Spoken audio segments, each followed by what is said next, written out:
All right. Day 16 recap. We traveled from Foncebadon, which is near the highest point of the whole Camino that we had hiked up to yesterday. Had a super awesome dinner there. Got up early this morning and started on our walk. Actually, not as early as normal because in the first part of the trail, we were going to hit this place called Cruz Ferro, which is this Iron Cross monument that's been there, they think, since like Celtic times in one way or another. And part of the tradition of doing the Camino de Santiago is that you bring a rock from home and you can write a message on it or whatever. And so we meant to do this and totally forgot.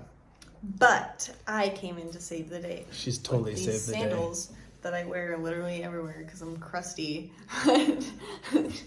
So when we realized we forgot rocks, I was like, well, let me just check my sandals. And like literally like almost every hole was filled with a pebble from outside our house. So we just pulled out 8 to save it. 7, actually. This is my cool part of the story. Because I think were we in Dublin when we did that? Or London? Because we had noticed first or second, third day, something like that, that we had forgotten to bring the rocks. I think it probably was Dublin, and that's when Min pulled those out, and we had 7 of them, and we were thinking, oh, that's like almost one for each of our family. And then I looked at the bottom of my Vans, and have the Van MTEs, that have the, the traditional slip-ons have the inward indentations, and the MTEs have the outward opposite. So rocks get stuck in them all the time, and so there was one rock stuck in the bottom of mine. So we actually ended up having 8 rocks that we could put at Cruz Ferro at the Iron Cross, which was cool, and we did that. And we also watched the sunrise there. It was so awesome to be back up in the mountains. The mountains are really beautiful. And not be biking in the mountains. And the sunrise was spectacular. It was wonderful. It had been raining on us almost all week long, but there was this just ring of clouds, storm clouds, all along the horizon around us. And there was this one gap, like just directly straight out in the east, right above this ring of storm clouds that we saw the sun rise up through before it got hidden behind the clouds. So it just lit up the sky with oranges and pinks, and it was so beautiful. So we were kind of making slow time because we kept looking back and watching the sunrise and taking pictures and taking videos and just enjoying it. It was really, really beautiful. And then we continued walking. We walked up to Punta de la Escorpia, the Point of the Scorpion, which is the highest part on the trail yesterday. And it's actually the highest part of the French Way. So we're done getting high. Done getting high. Good one, man. So we crossed the highest point, and then we paid for it the second half of the day. It was steep downhill. But I will say we were more easy on our knees this time, because when we went down from St. Jean to Roncesvalles that first day, we were just plodding along like nobody's business. But this time I used the poles, and then we also walked carefully. Min had looked up some stuff afterwards last time on how to walk downhill and kind of put more weight on your... Kind of like a gorilla or something. You kind of waddle down a little bit. But our calves are really sore, but... Yeah, but better our calves than our knees, and we're happy for that. So today... Our knees are strong. We're feeling a little bit better than we did after Roncesvalles. So, and it rained on us again, going into Ponferrada, which is named for an ancient iron bridge that used to be here in this town. So we put up with a lot of rain. We met one of our friends, Sergio, a couple times during the day. We saw him at Cruz Ferro, and then later on, and he taught me a little bit of Spanish that I didn't know about, like inclines and declines and climbing, descending in the mountains, and the terminology used proper for it, which was funny because he was hiking with another girl from Spain, and she didn't really even know it either. So both of us were really glad that he knew the right terminology, taught us about subidas and bajadas and inclinadas and mucha pendiente or poca pendiente. Speak Spanish. And anyways, cool nerd stuff for nerds like me. But so we got to see Sergio again. We saw Rosa and Des again from Adelaide, Australia at breakfast. We They are really fast hikers, actually. Man, they are mountain goats, aren't they? For their age, like, for I don't know age, how like, old they are, but they have like grandkids, and they don't. They're in their 70s. Yeah. Yeah.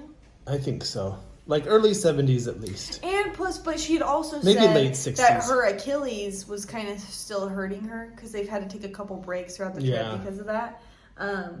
And I just was surprised. Like, I saw them, we caught up with them on the trail at a stop. Like, we stopped for breakfast and they left, and then I saw them a little earlier, and they're just... Yeah, they beat us up the mountain, they beat us down the mountain. And we left around the same time, we never saw them. We never saw them. Yeah, they're just, man, they know their biz. So,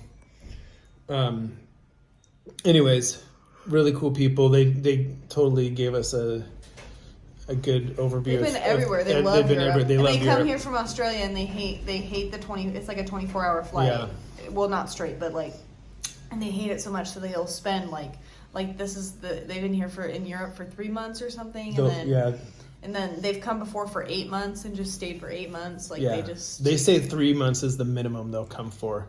And the longest they've been here is for 8. And they really do. They just have been like everywhere, but they know all the places we're going to in Portugal and Andalusia and Morocco. So they were like pulling out pictures and showing us all this stuff and giving us some like lessons on what to expect in Morocco and special, because I mean, really Spain, Portugal, Italy, France, all those places, it's just like regular, but Morocco, it's regular. You're like, okay, I'm a girl, I don't know. They were saying there's a lot more culture shock going on when you go to Morocco, and so they gave us some pointers and whatnot. So it's just really cool. They're wonderful people, helped us out. So it was nice to see them again.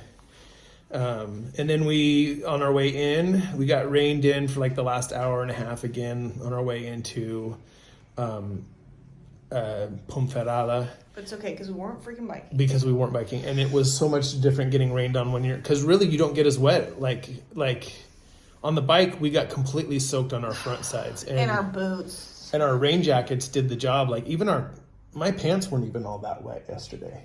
Why are my pants cold and wet? But anyways, it was a good walk. We got in. We saw our friend Guido from Chile again. He was wondering where we were going. We told him we already had an Airbnb, so I think he was wanting to hook up with us. Really nice guy. We had fun visiting with him a couple times. So yeah, Dad was like, "You can't sit with us." Yeah, that sounds like me.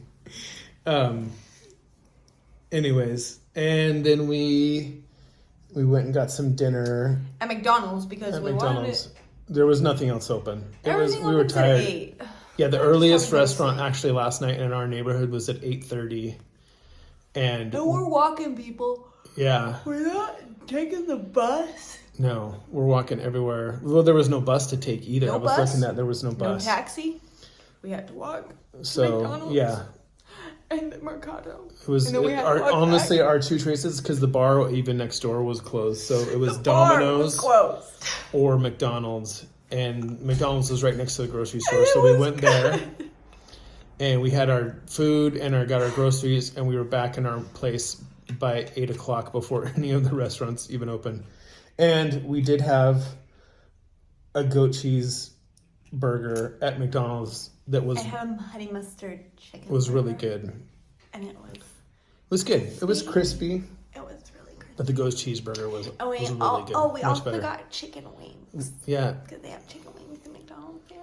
Yeah.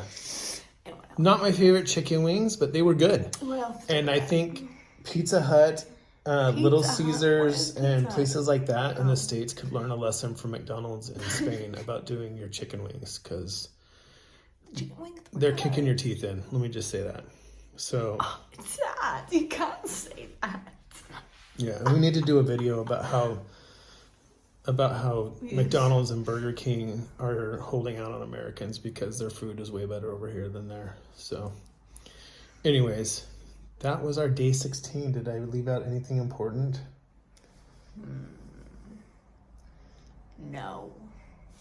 No. You're supposed to end it because that would have been dramatic. Okay, dramatic ending. No. No.